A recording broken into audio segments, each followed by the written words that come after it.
네, 7페이지 바이러스.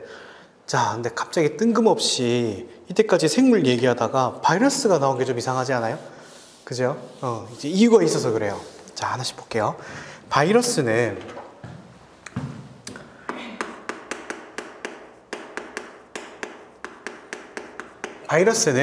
이제 구조를 보니까 1번 해가지고 구조라고 나와 있는 그림 있죠? 자, 1번 구조를 보니까 이렇게 바깥쪽에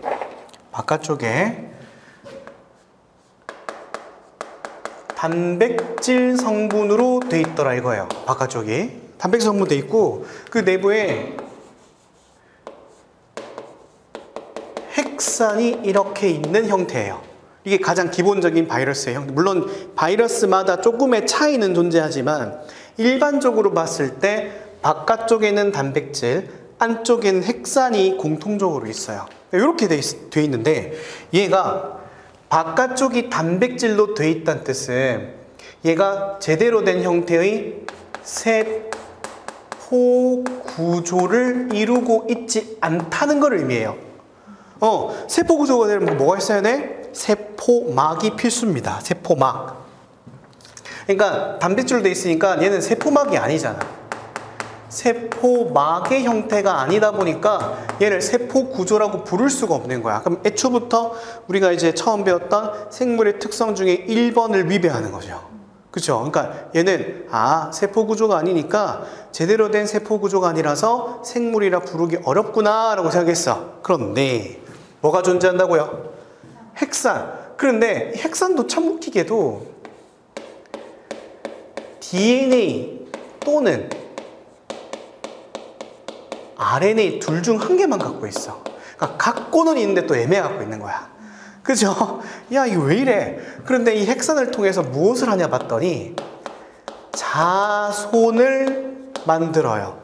그럼 자손을 증식시킬 수도 있고 이러한 과정을 통해서 돌연변이가 발생합니다. 돌연변이. 그럼 이런 돌연변이가 축적되면 일종의 진화도 일어나요. 그러니까 우리 배웠던 것 중에 핵산이 있으니까 어떤 다른 물질과 또 화학 반응도 할 거고 이런 과정에서 물질 내사도 할 거며 뿐만 아니라 돌연변이랑 진화가 발생하니까 우리가 배웠던 생명체 현상 특성 중에 7번 이거 해당되는 또 상황이잖아. 야, 이거 뭐야 이래 된 거야. 그래서 얘를 뭐라고 부르자? 이러한 것을 전체적으로 종합해 봤을 때 얘는 생물체라고 부르기도 어렵고 무생물체라고도 부르기 어렵다라고 해서 생물과 무생물의 중간이다 이렇게 부르기로 했어요.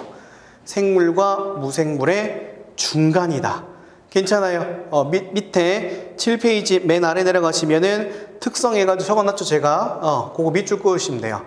생물도 아니고, 무생물도 아니고, 그 중간에 있는 애다. 괜찮죠? 오케이.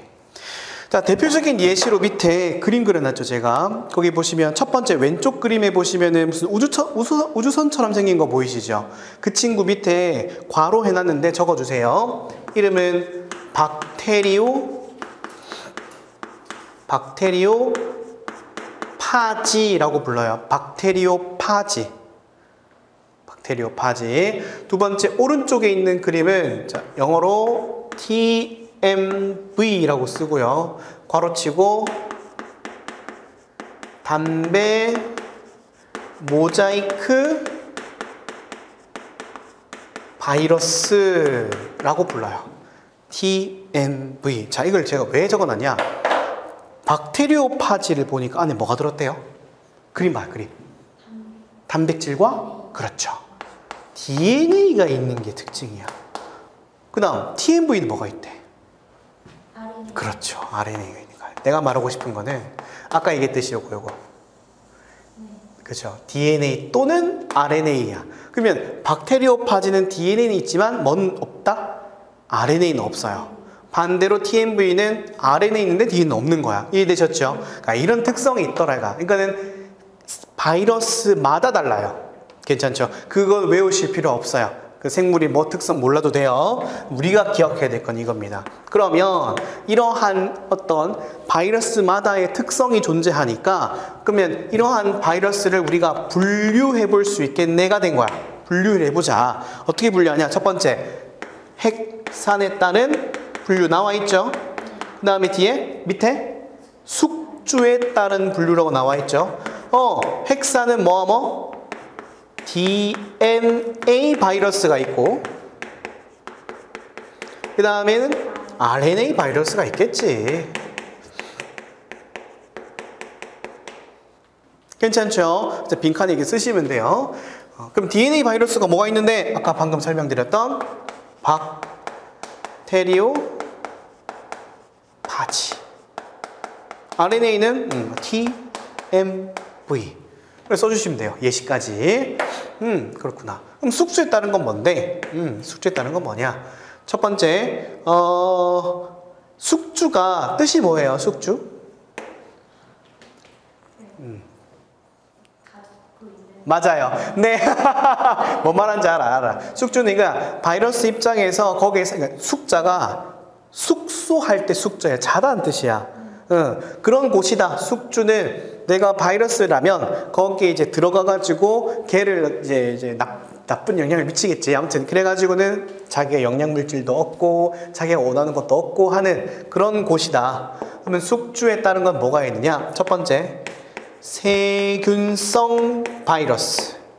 그 다음에 식물성 바이러스. 그 다음 마지막으로 동물성 바이러스. 이렇게 있어요.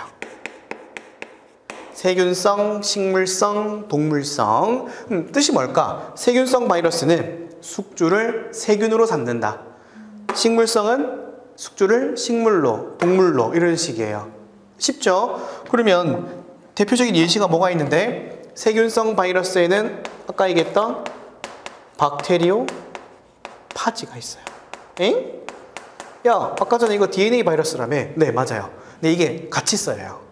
그러니까 박테리오파지는 DNA 바이러스이면서 동시에 세균성 바이러스예요. 괜찮죠? 그러니까 분류를 이렇게 할 뿐인 거야. 괜찮죠? 그래서 둘 다 이렇게 쓰일 수가 있어요. 마찬가지 TMV는 담배 모자이크잖아. 담배가 뭐예요? 요거 식물 잎이에요. 잎. TMV는 담배에 이렇게 들어가가지고 살아가는. 그죠? 괜찮죠? 그럼 동물성 뭐가 있는데 우리 한참 난리 났었던 코로나 바이러스. 코로나 누구를 공격했는데? 그렇죠. 사람 동물이잖아. 이렇게 이해하시면 돼요. 선생님 그러면 코로나 바이러스는 DNA요, RNA요? 예, RNA예요. 요 정도는 알아둡시다. 이거 워낙 이슈가 됐던 거니까. 요 정도는 알아둡시다. 됐죠? 오케이, 분류를 이렇게 하는구나. 마지막 세 번째. 자, 요거 세 번째, 요거는 별표 하나. 이거는 뭐 거의 시험에 단골 출제입니다. 이거 안 나오면 섭섭할 정도야. 너무 잘 나와. 너무너무 중요하고. 자, 바이러스의 특성이 아까 전에 생물과 무생물의 중간이라 그랬죠. 그러면 당연히 뭐가 있겠어? 이제 특성. 1번. 생물적 특성이 있고, 두 번째. 무생물적 특성도 함께 가지는 거예요. 괜찮죠? 그럼 생물적 특성에는 뭐가 있는데 아까 얘기했듯이 뭐가 존재한다?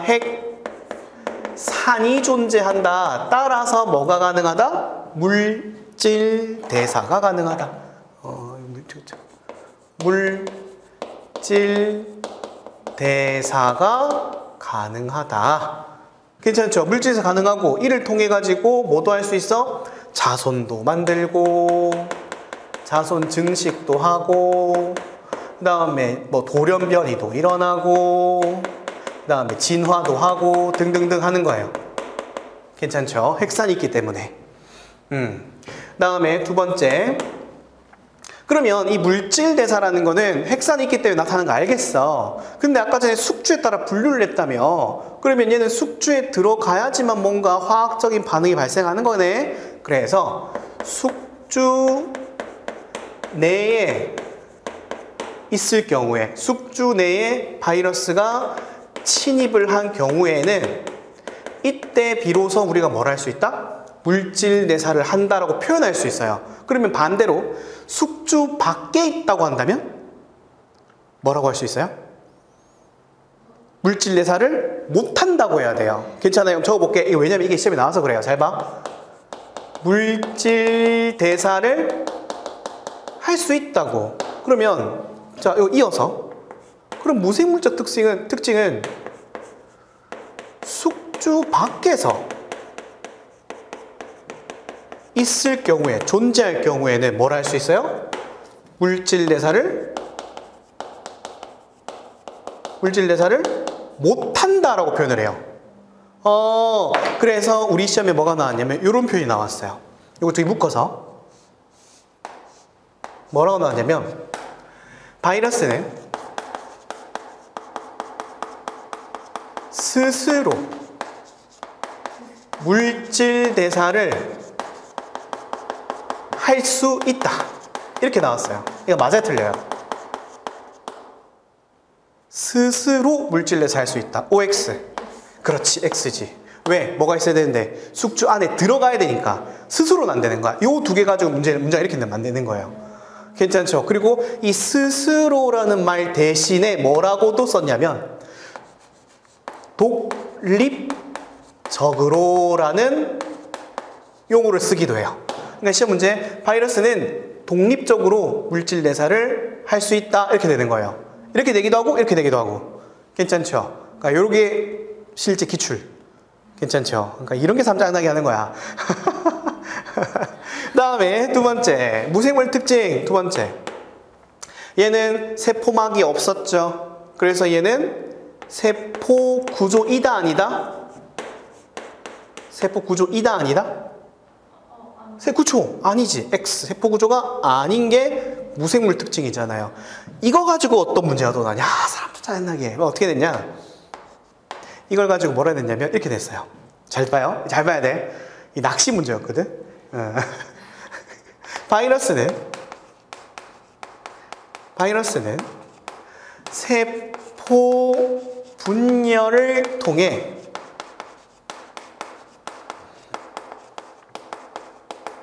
자손을 증식한다. 자, OX. 그치, O 같죠? X라서 그런 거야. 내가 왜 이런 표현했냐? 잘 봐요. 바이러스는 요 문장을 빼고 자손을 증식한다. 이름 맞아 틀려요? 이건 확실하지. 아까 여기서 배웠잖아. 자손 증식한다 했잖아.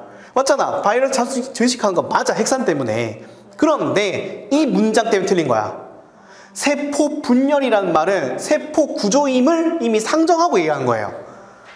그러니까 이게 낚시를 낸 거야. 근데 우리 수험생분들은 시험장 들어가면 긴장되잖아요. 그러다 보니까 이 문장을 읽을 때 약간 조금 러프하게 읽는다고. 마음이 급하니까. 그래서 순간적으로 눈이 이렇게 보이는 거야. 바이러스는 증식한 대로 보이는 거야, 그냥. 그러니까 맞네 이러고 지나간 거예요. 그러니까 틀린 걸 틀려가지고 오신 분도 있었어요. 그러니까 이런 걸로 사람 짜증나게 하는 거예요. 그러니까 이게 무슨 과학이야, 무슨 국어 영역인지 언어 영역인지 이게 뭔 말인지 알겠죠? 아, 이런 걸 잘 봐야 돼. 됐죠? 그러니까 적어줘요. 빨간색으로 쓴 거는 실제 기출 문장이에요. 그래서 시험에 너무 잘 나오니까 꼭꼭 기억해 주세요. 요거는 복습을 여러 번 하셔도 무방합니다. 자, 쓰시는 동안에 요거 잠깐 참고 그림을 하나.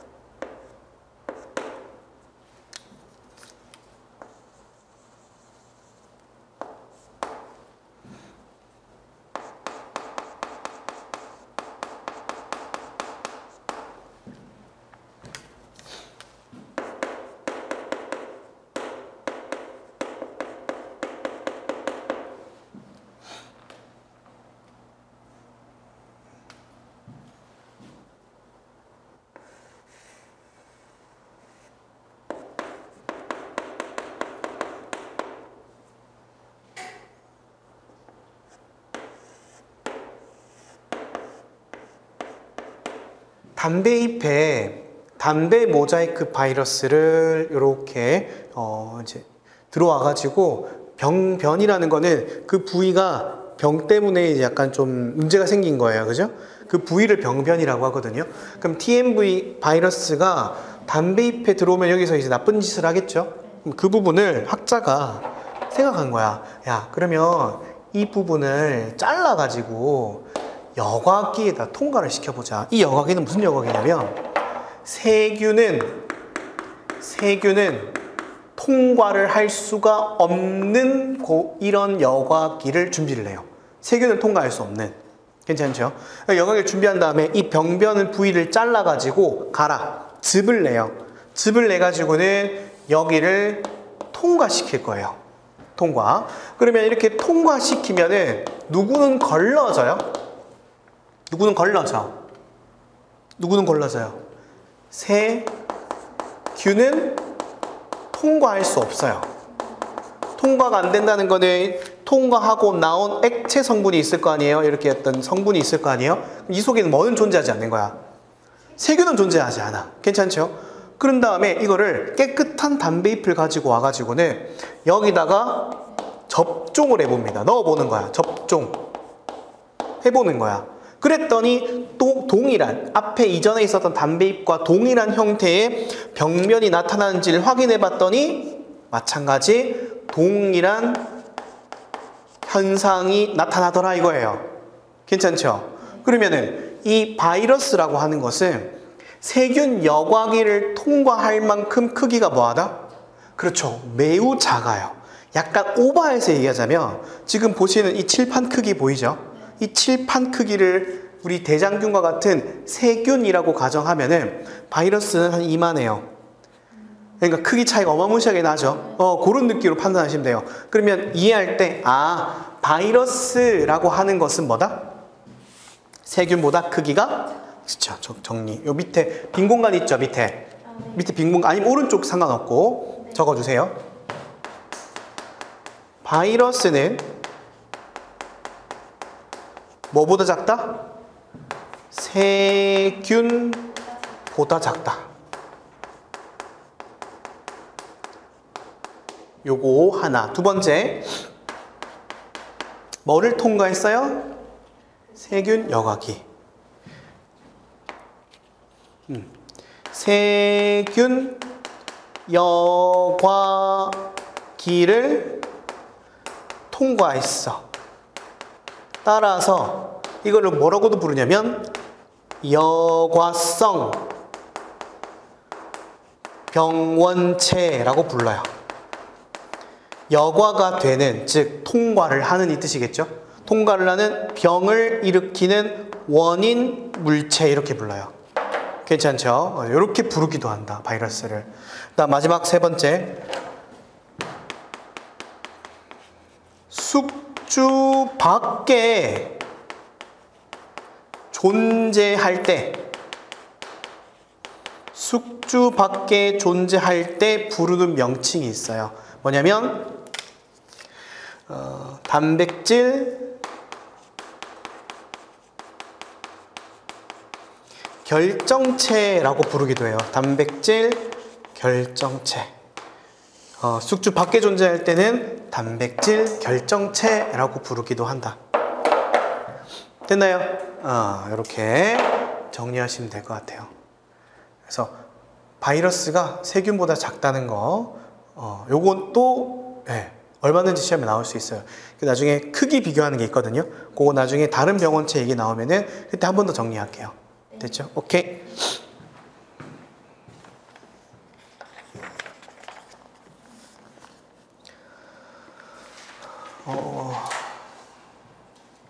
만약에 혹시 놓칠 것 같다 싶으면 사진 이렇게 찍어줘도 상관없어요. 네, 좀 비켜드릴게요. 사진 찍으세요.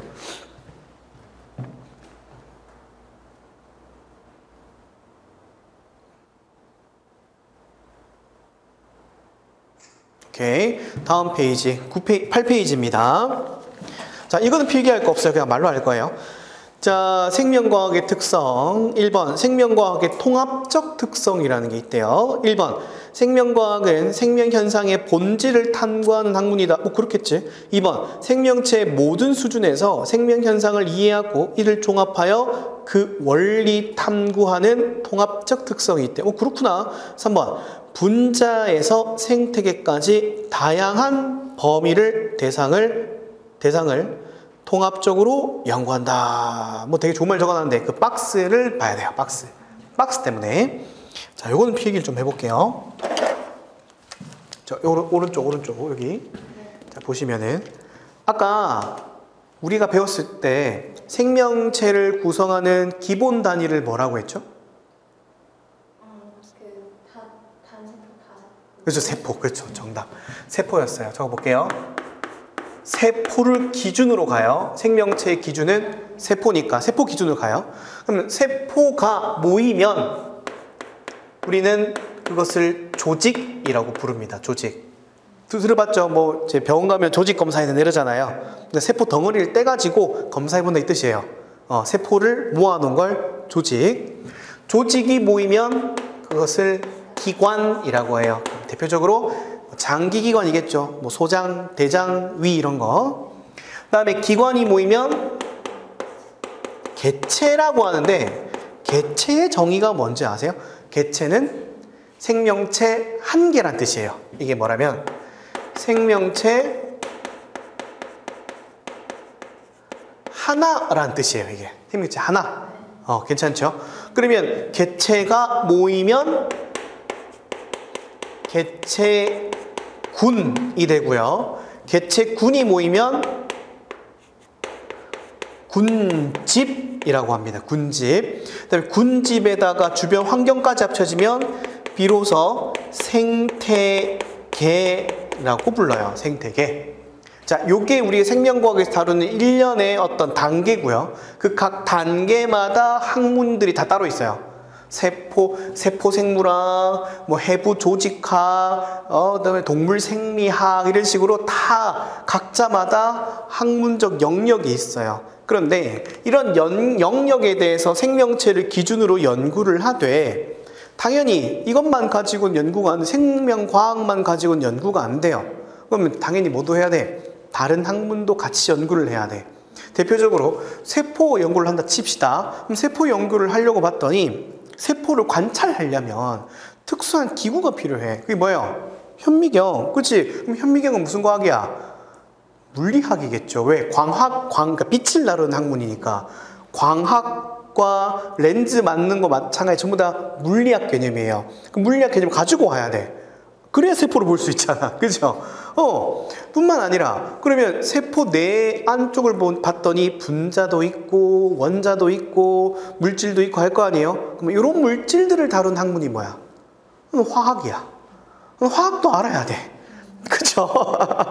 맞잖아요. 그 다음에 뭐 물리학, 아까 물리학, 그 다음에 화학 이런 것뿐만 아니라 세포에 내가 이제 연구하는 어떤 세포 조직을 봤더니 세포 수가 어마무시하게 많아. 근데 이걸 내가 다 세기가 너무 어려워. 그럼 뭘 이용해야 돼? 이 숫자의 대략적인 수를 알려면 수학도 알아야 돼요.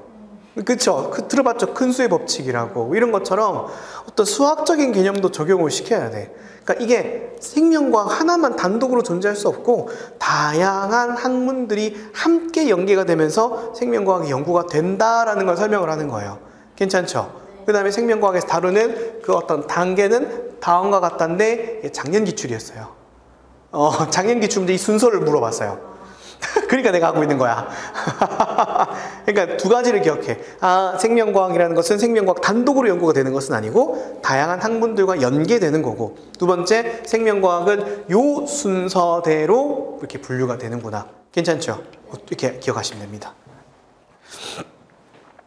그다음 밑에 아까 설명했던 거예요. 다양한 학문 분야랑 연계가 된다. 그래서 물리학, 화학, 수학, 공학, 정보학, 심리학, 의학, 그죠? 심리학 신기하지 않아? 심리학 신기하지 않아요? 저도 대학 공부할 때 이게 너무 신기했어요. 봐봐요. 아니 우리 조금 과학적으로 얘기를 해보자. 내가 이런 얘기를 할 때마다 사람들하고 티발롬이라고 하던데. 뭐냐면 봐봐요. 우리 몸속에 유전 정보를 담고 있는 건 누구예요? DNA예요. 그럼 내 몸속에 DNA가 있다는 소리잖아. 내 세포를 뜯어가지고 연구를 해보면 그 DNA 속에 정보를 다 담고 있어. 근데 우리 둘 다 사람이라고 하는 종이죠. 그러면 사람이 가지고 있는 공통된 특성이 있을 거야. 눈이 두 개야, 코가 하나야, 입이 하나야, 귀가 두 개야. 이런 식으로 공통된 특성을 나타내는 DNA 정보도 있겠지만, 지금부터 하는 얘기는 농담이에요. 나랑 차은우랑 같은 나랑 차은우랑 같은 종이야, 다른 종이야? 아니 같은 아니 사람 종으로 같은 거잖아. 왜 그래 나한테? 이제 물론 이제 다른 종인데 아무튼 차은우 씨랑 나랑은 생물학적 같은 종이에요. 그건 맞잖아. 근데 왜 차은우는 잘생겼고 왜 난 왜 이래? 난 망했어. 난 다음 생을 노려야 돼. 왜 이런 거야? 차이가 존재한다는 거잖아요. 여기까지 이해가 돼요? 그럼 내 몸속에 존재하는 정보가 분명 차이가 존재한다는 거고, 그럼 그 차이는 DNA에서부터 올 거고, 그럼 DNA가 만드는 건 뭐야? 라고 해가지고 학자가 알아봤더니 DNA는 곧 단백질을 만들어낸다는 것을 알게 돼요. 요거 그러니까 들어요. 그냥 다시 뭐라고요? DNA 속에 정보가 들어있을 텐데 DNA가 무엇을 만들어내더라? 단백질을 만들어내더라 라는 거야. 그러니까 내가 생긴 눈, 코, 입 만드는 것 공통된 특징도 있지만 예쁘게 만들어주는 것도 그 단백질이 하는 거고. 괜찮죠? 거기다가 차은우 씨 그 몇 번 영상 본 적이 있는데, 야, 사람 참 좋더라고요. 성격도 좋고. 지금 일본에서 방송한 거 봤는데 되게 매너 있고 젠틀하더라고요. 그럼 그 성격 난 좀 아닌 것 같은데. 아무튼 성격을 봐도 성격도 뭐다? DNA 속에 있겠구나. 그럼 DNA에서 만들어진 거 뭐라고요? 단백질. 그럼 성격도 단백질이겠네? 로 출발한 거예요. 그래서 생물 심리학이라고 있어요. 어떤 내 성격을 나타내고 내가 어떤 특성을 나타내고 내 본능, 그다음에 뭐 내가 가지고 있는 성격, 성향 이런 것도 다 뭐다? 단백질. 그럼 단백질은 곧 누가 만든다? DNA. 그러니까 DNA와 단백질에 관련된 연구를 해요. 성격을 결정하는 게 무엇 때문일 것이다. 그래서 대표적인 예가, 이건 시험 안 나와요. 그냥 들어요. 대표적인 예가 사랑에 관련된 감정은 도대체 뭐야? 이러는 거야. 우리가 어떤 사랑을 봤을 때 와, 사랑에 빠졌다 이러잖아요. 사랑이란 감정은 뭔데? 이걸 학문적으로 들어간 거야. 들어갔더니 내 몸속에 호르몬이 어떤 대상을 바라봤을 때 특수하게 분비되더라. 그 분비된 그 물질이 내 몸속에서 작용을 일으키는 거예요. 그러면서 내가 가슴이 뛰고 손이 떨리고 하는 거야. 그러니까 이런 현상을 나타내더라 이거죠. 그죠? 그 물질이 옥시토신이래요. 물질까지 알아냈어. 대단하죠. 아무튼 그렇습니다. 네, 차은우 씨 죄송합니다. 네, 다른 의도는 아니었어요. 당연히 다른 종이지.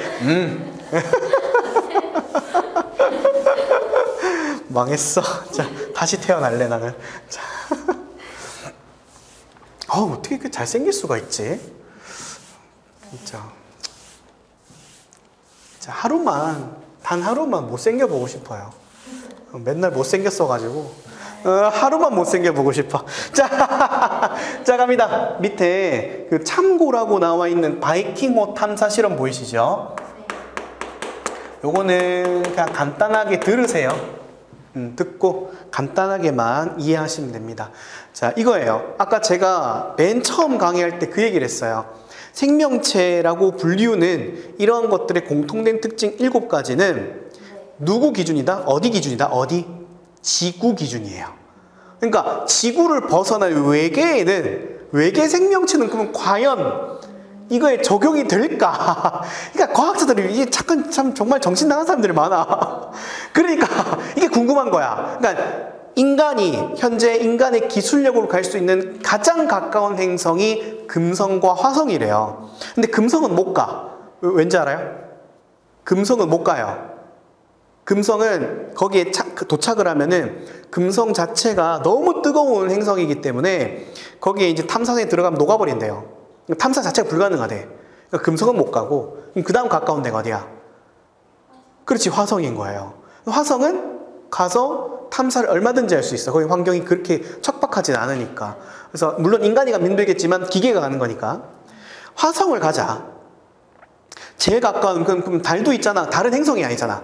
그러니까 행성이 제일 가까운 건 화성이니까 화성에 가서 거기에서 분명히 그 화면, 사진이나 영상 화면을 봤더니 화성에 물이 흘렀던 흔적이 보여. 그러면 저게 우리가 과거에는 아마 물이 흘렀을 테니 생명체가 남아있지 않을까가 궁금한 거예요. 그래서 최근에도 하나 보냈잖아요. 알아요? 네. 퍼시비어런스호. 그걸 보내가지고 지금 현재 탐사 중이죠.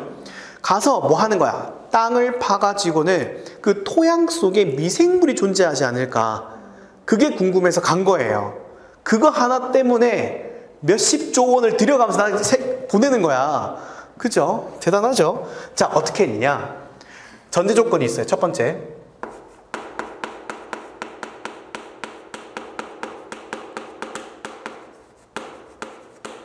모든 생명체는 물질 대사를 한다를 전제로 깔았어요. 왜냐하면 봐봐요. 지구에 존재하는 생명체는 물질 대사를 한다는 것을 우리가 알아냈어. 그런데 화성에 만약에 외계 생명체가 존재한다면 얘도 물질 대사를 할지 안 할지 모르죠. 일단 모르는데 이걸 그냥 한다고 그냥 가정을 한 거야. 그러니까 지구랑 똑같은 생명체처럼 화성도 똑같은 물질 대사를 할 거야. 근데 그걸 전제를 안 깔면 걔가 뭐라는 줄 알고 어떻게 보내. 그치? 그러니까 전제를 깔고 가는 거예요. 자, 깔고 생명체 물질 대사를 하니까 만약에 어떤 미생물이 존재한다면 여기다가 영양물질을 집어넣었을 때 여기서 뭐가 일어날 것이다? 그치? 그렇지. 뭐 식물이 자라든 아니면 미생물이 활동을 하든 뭔가 일어날 거야. 그걸 생각하고 보낸 거예요. 자, 갑시다. 거기 보면 그림 다 그려져 있죠. 자, 가 그림을 보시면은 이렇게 이제 챔버가 있어요. 자, 거기 탐사선에 실려 있는 실험 장비인데 여기에 토양을 파가지고는 여기에다가 집어넣어요. 이렇게 해가지고 토양을 이렇게 집어넣어. 미생물이 있을 것만 같은 곳에다가 화성 토양을 집어넣어요. 그 다음에 여기에다가 뭘 하냐면 여기에다가 이산화탄소를 집어넣을 거예요. 자, 이산화탄소를 집어넣는데 이산화탄소를 집어넣는 이유는 뭐냐면은 광합성을 알아보려는 거예요. 자, 광합성이 뭐죠? 자, 볼게요. 자, 여기서부터는 조금 이해가 조금 필요한데 잘 봐요. 이거는 필기 안 해도 돼요. 들어요. 그냥 편하게 손 놓고 들어도 돼요. 편하게 들어도 돼. 자, 요거 정도는 읽을 수 있죠. 이거 어떻게 읽어요? 한국어로? 좋았어. 자, 요거는 어떻게 읽어요?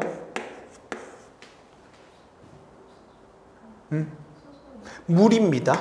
자, 물 괜찮아. 자, 이제부터 얘기는 이산화탄소. 괜찮아요. 내가 왜 괜찮냐 자꾸 얘기를 하냐면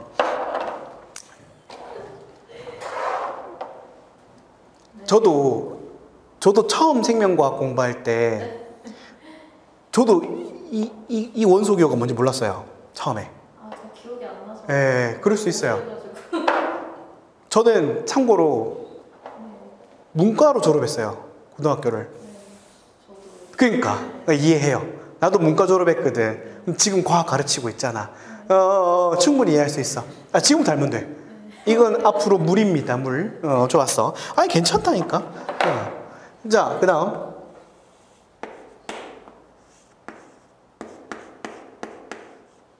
자, 요 친구는 포도당이라고 읽어요. 요 정도는 나중에 공부하다 보면 외우게 돼요. 요 정도는 나중에 외웁시다. 지금 몰라도 돼. 지금 몰라도 돼. 요거는 산소예요. 산소. O2 이렇게 읽고 한국어로는 산소. 괜찮죠? 자, 이러한 과정에서 잘 봐요. 보니까 이산화탄소랑 물이랑 결합을 해서 포도당이라고 하는 상당히 숫자만 봐도 큰 물질인 게 느껴져요. 얘랑 비교했을 때. 그렇죠? 얘네 둘에 비교했을 때 얘네가 훨씬 더 큰 물질이잖아. 그리고 참고로 얘는 잠시만 무시. 얘는 약간 부산물 느낌이라서 그래요. 얘는 잠깐 무시하고. 그럼 다시 작은 물질이 큰 물질 된 거 이해돼요? 큰 물질 내잖아. 네. 그러면 이 둘이 뭐 했겠다? 갖다 붙였겠네? 그죠? 이 둘을 붙여가지고 얘를 만드는 거야. 괜찮죠? 그러한 과정을 학자들이 뭐라고 이름을 지었냐면, 야, 둘이가 합쳐지니까 합성이라고 하자. 합쳐지잖아. 그죠? 근데 방금 이거 두 개를 붙인다 그랬죠, 제가? 그럼 붙이려면 뭐가 필요해요? 이 종이가 두 장이 있어. 이 종이를 내가 딱 붙이려면 어떻게 해야 돼요? 뭐가 필요해? 정답, 풀이 필요한 거야. 근데 자연계에서는 이 풀을 이걸 이용하더라 이거예요. 빛 에너지를 이용해서 풀처럼 붙이더라 이거예요. 괜찮죠? 빛이 한자어로 뭐예요? 빛. 정답, 빛광이죠. 그래서 이름이 광합성이에요. 아, 광합성인 이유가 있었구나.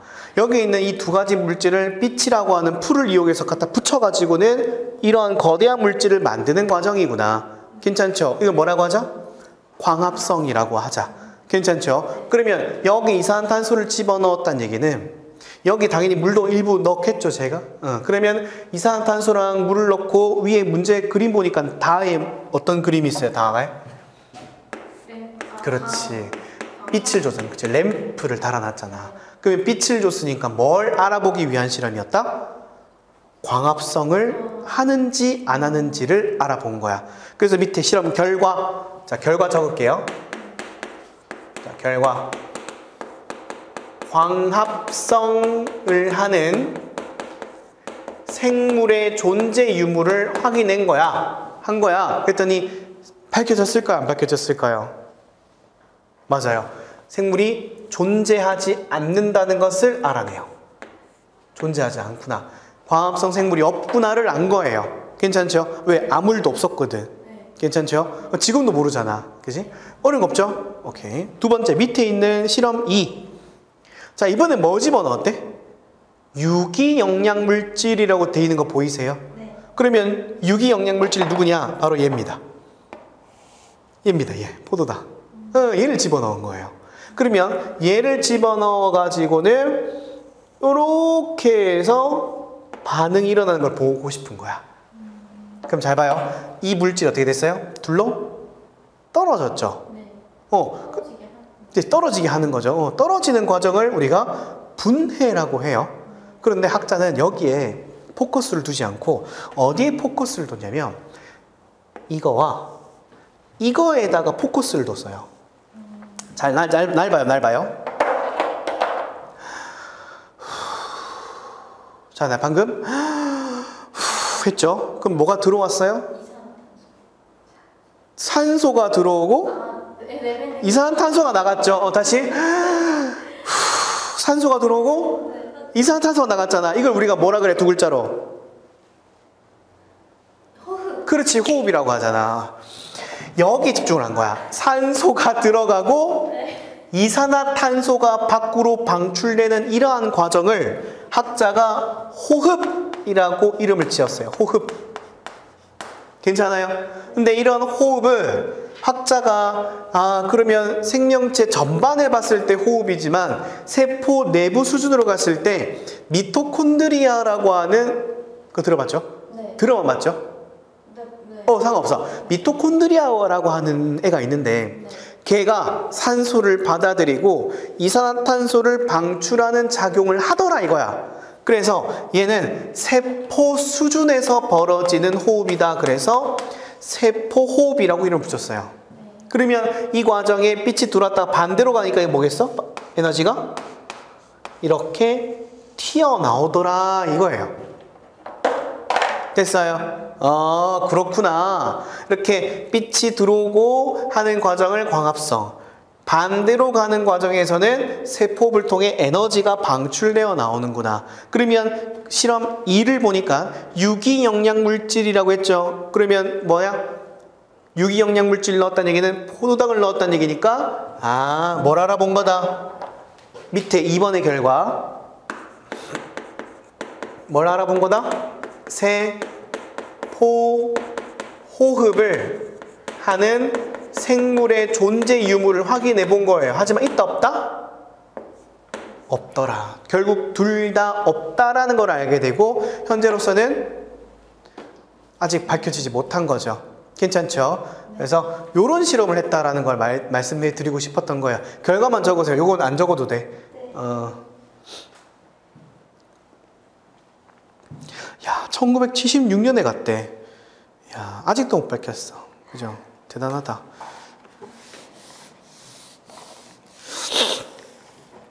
됐나요? 자, 옆에 빈칸 채우기는 여러분들이 나중에 직접 복습하시면서 하시고 10페이지 문제는 저랑 같이 풀어봅시다. 자, 이런 식으로 나옵니다. 1번 반딧불은, 다음은 반딧불의 발광 현상에 대한 설명이래요. 반딧불이 배 부분에서는 광세포가 존재하며 이 세포에는 미토콘드리아가 빽빽히 자리 잡고 있다.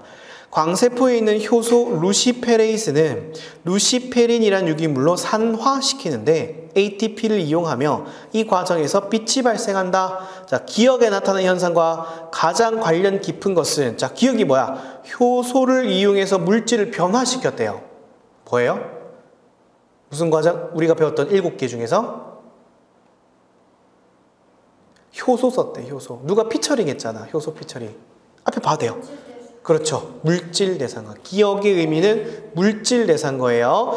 그러면 1번 애벌레는 번데기를 거쳐 나비가 된다.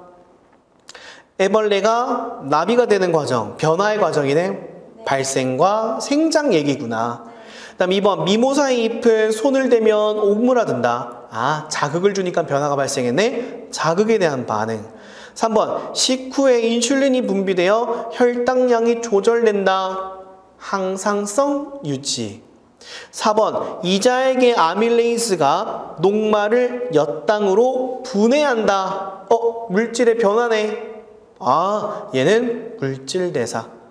5번 낙타는 모래가 들어오는 것을 막기 위해 콧구멍을 자유롭게 열고 닫을 수 있다. 이건 뭐겠어요? 낙타가 그 환경에 대해 적응해서 변화한 거네요. 적응과 진화. 정답 몇 번? 4번. 이렇게 된 문제 푸는 겁니다. 아시겠죠? 다음 밑에 2번 그림가는 바이러스의 일종인 박테리오파지를 나는 대장균을 나타낸 것이다. 자, 가와 나에서 공통적으로 발견되는 생명현상 특성으로 옳은 걸 골라라. 기억. 세포 분열을 한다. 세포 분열은, 자, 가가 바이러스죠. 바이러스는 세포 분열 해야 하네요. 세포 분열 안 하죠. 왜? 얘는 세포 구조조차 아니니까. 그런 말 쓸 수 없다 그랬어요. 그러면 가나 공통점이 아니니까 기억 틀렸고, 나는 세포 분열을 하죠. 니은 유전 물질을 가지고 있다. 유전 물질을 우리가 다른 말로 핵산이라 그랬었죠. 핵산은 DNA와 RNA를 포함하는 말이잖아. 그러면 핵산 둘 다 있네. 가도 DNA, 나도 DNA. 둘 다 갖고 있네요. 맞고. 디귿 독립적으로 물질 대사를 한다. 그렇죠. 누가 틀렸어? 가는 독립적으로 할 수 없다. 누가 있어야 된다? 숙주가 있어야 된다. 따라서 나만 독립적으로 물질 대사를 할 수 있네. 정답 몇 번? 니은 2번 되겠습니다. 이렇게 문제가 나와요. 아시겠죠? 차근차근 하면 돼요. 걱정하지 마. 왜 표정이 자꾸 안 좋아져? 왜 그래? 힘들어요? 땀나요? 에이, 괜찮아요. 여기까지 하고 조금 쉬었다가 10일 갈게요. 10페이지 갈게요.